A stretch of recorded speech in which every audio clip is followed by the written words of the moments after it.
So next we're going to hear from someone very special. Her name is Tiffany Cano, and she is the producer of the upcoming film produced by the Los Angeles Tribune called The Pillars of Power.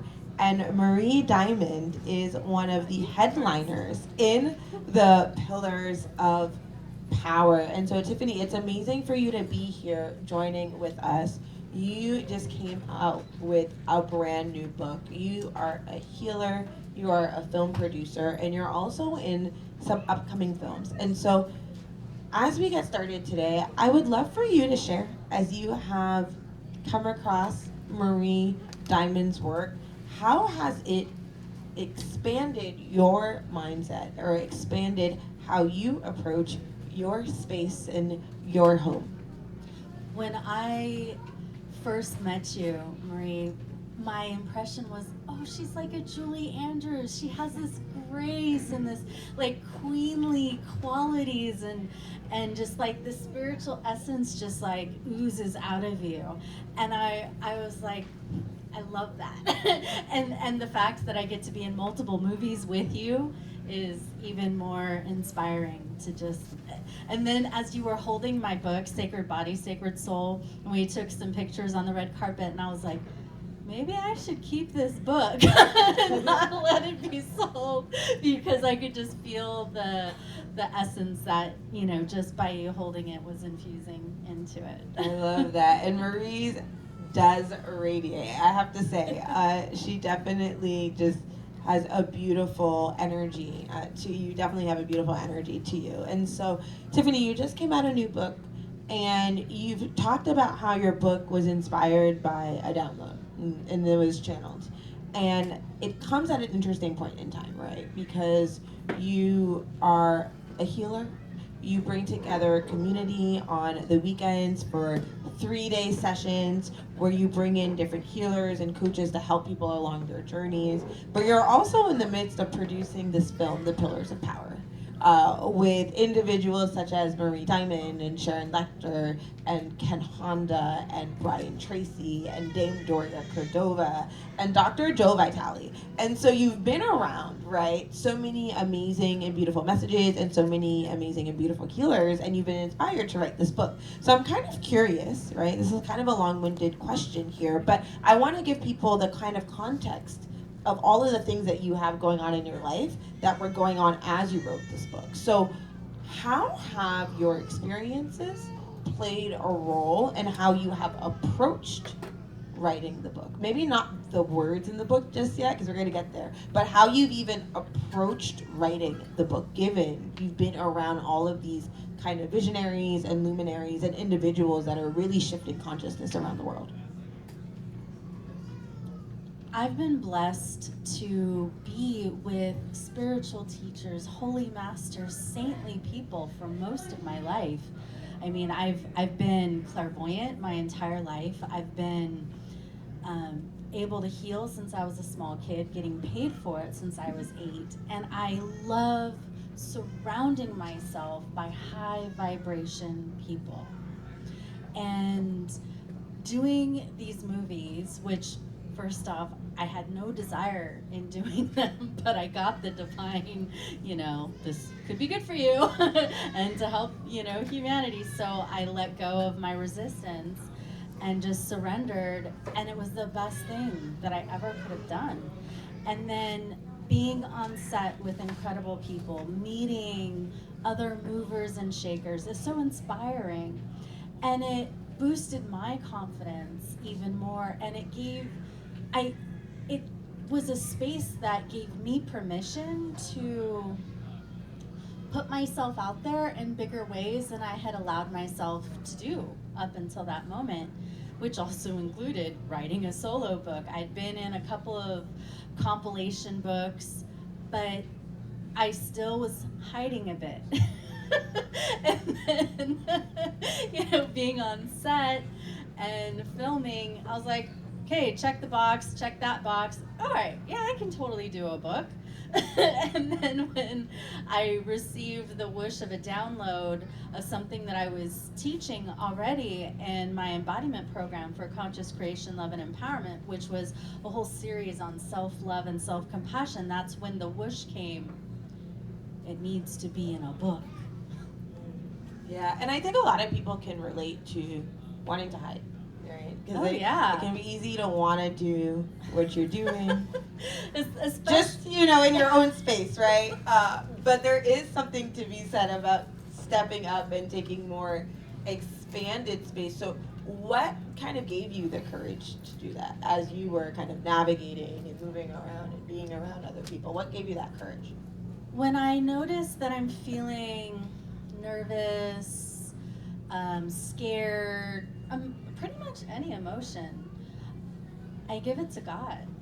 I empty and I give everything. I give all my love to God. I give my fears to God. I give my anger. I give everything. And I just empty out so that I can then be a better instrument, a better divine vessel.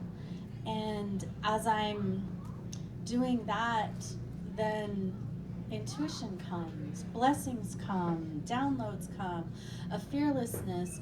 When you're being of service and connecting from a higher spiritual place, the ego has no place for its fear. It's not,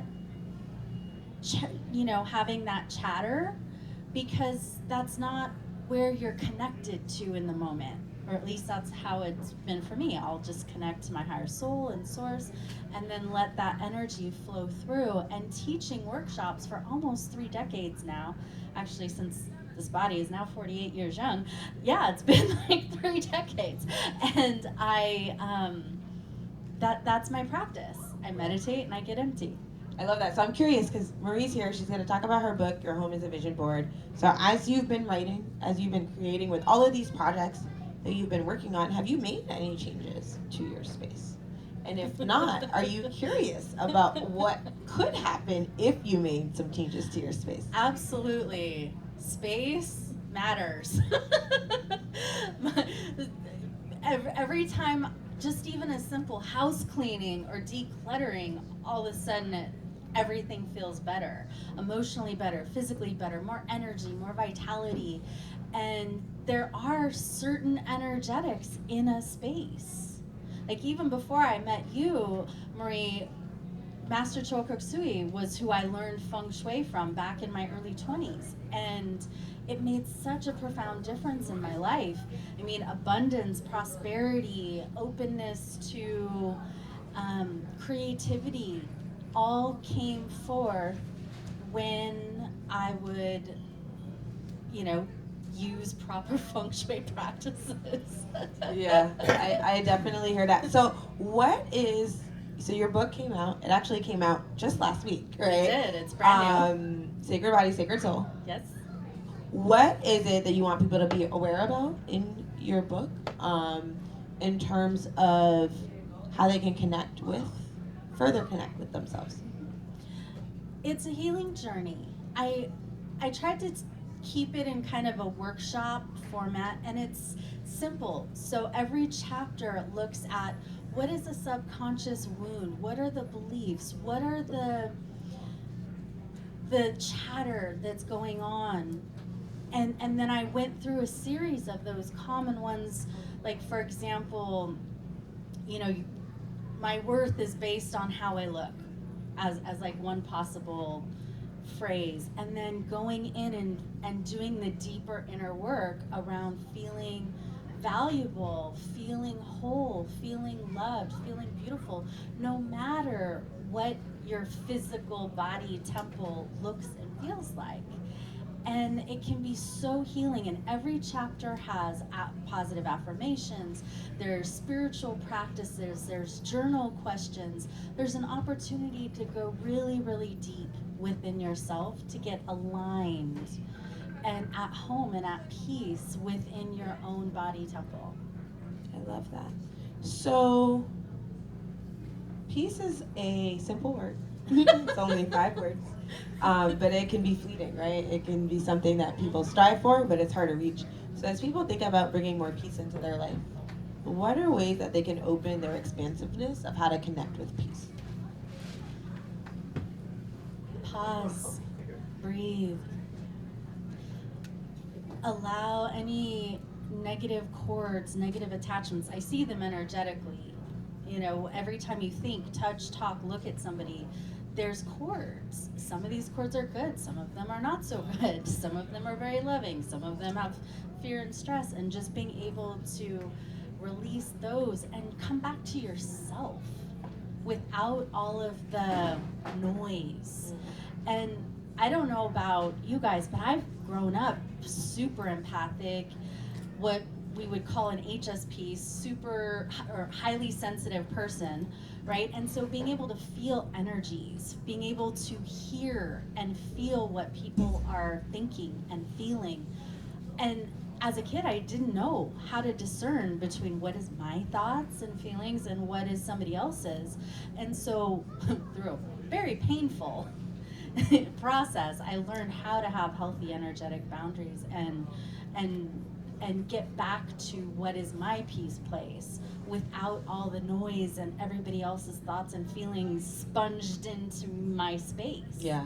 And that was very empowering. And I teach a lot about that now. That's right. I can definitely resonate with that. And it makes me think of a question that I'm going to want to ask Marie later, because you talked about, you know, there was a point in time where you couldn't figure out what was other people's stuff, their energy, and what was yours. And I'm curious if later on Marie could talk about how when we're walking into spaces or people have been in our space, how do we clear some of their energy out so that we can reconnect with our own space and our own energy here. I'm kind of curious, Crystal, what is a question that you have for Tiffany about connected to the sacredness of yourself, to your soul, and to peace? Because I know that's something that you kind of really connect with in your own work. I would love to hear Tiffany's opinion on what it feels like when you have that intuitive hit versus the resistance in life. Like, how does she tune into those feelings and emotions, and when does she know when to avoid certain things? Okay, so when we talk about intuition, I discern it between higher intuition, lower intuition, because we can feel things and think that it's intuition. So for example, when you're growing on your spiritual path and you're evolving, typically the gut feeling starts first. You feel it in your gut, and it's tangible. It's there's a visceral physical sensation that comes with it. But right here in your gut is also your solar plexus chakra, where a lot of stress and fear and stuff can also be very present. And that's why sometimes people think, oh, well, I feel it in my gut. And sometimes it's accurate and sometimes it's not, because it depends on how clean you are. Like if your solar plexus and navel chakra are very dirty, that doesn't necessarily mean that the message that you got was 100% accurate. So it might only be partially accurate. Then as people grow spiritually, their heart chakra becomes more open. And there's been so many studies with heart math, for example, which shows the intuition of your heart. And it starts to feel softer, more loving. The frequency of the messages are a little higher, more refined. And then as you get into higher intuitive faculties, like in your spiritual eye, your crown, etc., and you get those whispers from your soul, and it literally is like a whisper, and it takes attunement, it takes the ability to dive in within yourself without any filters to hear it, and to take that divinely guided action on it. That's good. You know, it's like you can take the message, but how is the instrument before you actually receive that message?